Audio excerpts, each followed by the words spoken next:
Bienvenue à tous les passionnés de science-fiction pour ce nouveau débat sur les profondeurs et l'inconnu. Ah, les profondeurs, oui. Spécialement conçu pour vous, bien sûr.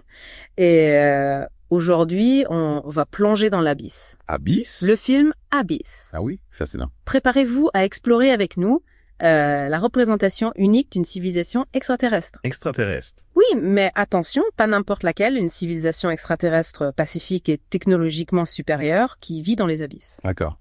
On va aussi parler des réactions contrastées de l'humanité face à ce premier contact. Ah, c'est toujours intéressant, ça. Oui, la peur, l'hostilité du gouvernement américain Classique. face à la curiosité et la raison des protagonistes. Ouais. On va s'interroger sur l'idée que la véritable menace lors d'une rencontre extraterrestre pourrait être Eh bien, notre propre incapacité à surmonter nos peurs et nos préjugés.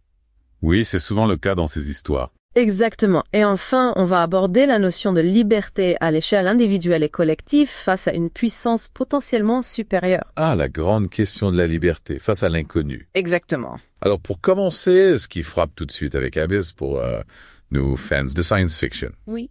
c'est que le film prend le contre-pied de ce qu'on attend d'une rencontre du troisième type. Au lieu des vaisseaux spatiaux et des aliens belliqueux habituels, Oui, on a l'habitude. on découvre une civilisation sous l'eau. Sous l'eau. Oui, dans les profondeurs des océans.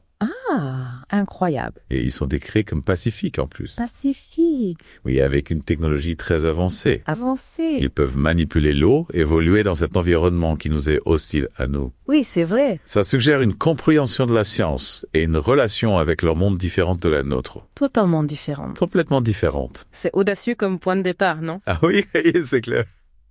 Que l'inconnu se trouve dans nos océans, Juste sous nos pieds. qu'on explore à peine. Exactement. Ils viennent pas de l'espace lointain. Non. Ils sont là. Sous la surface. Juste sous la surface. Et le film nous laisse penser qu'ils observent l'humanité. Oui. Avec prudence, peut-être même avec espoir. C'est une perspective intéressante. Oui, très intrigante. Ça pose la question du but de cette observation. Ah oui, pourquoi nous observer? Pourquoi nous observer? C'est la grande question. Selon le film, ils interviennent quand ils perçoivent un risque d'autodestruction. Ah, Pour l'humanité. on est la menace. C'est ça pour nous-mêmes? Dans la version longue, on voit même qu'ils peuvent déclencher des tsunamis. Des tsunamis! Incroyable! Si on change pas nos comportements destructeurs. Ah, c'est un message. C'est ça, ils sont un peu comme des gardiens de la planète. Ils veulent préserver l'équilibre L'équilibre, écologique et moral. c'est fascinant. Ouais. Et face à ça, on a la réaction humaine, qui est très contrastée. Ah oui. On a d'un côté le gouvernement américain, l'armée, Oui. le lieutenant Kofi. Le fameux Kofi. Lui, il réagit avec peur, suspicion immédiate. Immédiate. L'ombre de la guerre froide plane encore. Ah oui, malgré la fin de la guerre froide. Et on est en 1999 quand le film sort. Exactement. Mais on sent que la peur de l'autre est toujours là. Pour eux, l'inconnu est une menace. C'est ça. Il faut l'éliminer? Oui, on le voit bien avec la tentative d'utiliser une arme nucléaire. Ah oui, contre ces êtres venus des profondeurs. Exactement. Kofi, c'est vraiment la paranoïa. La paranoïa. Incarnée. Oui. Il répond à la compréhension par l'agression. Par l'agression. Le film critique le militarisme et cette tendance à projeter nos peurs sur l'autre. C'est un avertissement pour nous. Oui, La menace pourrait venir de nous-mêmes, de nous-mêmes. de nos peurs et de nos préjugés. Pas forcément des extraterrestres. Pas forcément. C'est un instinct de survie humain. Oui. Classer les connus comme dangereux. Oui. Ça peut nous empêcher de réfléchir rationnellement. Surtout dans des situations critiques. Exactement. Et face à ça, on a les protagonistes. Lindsay et Bud.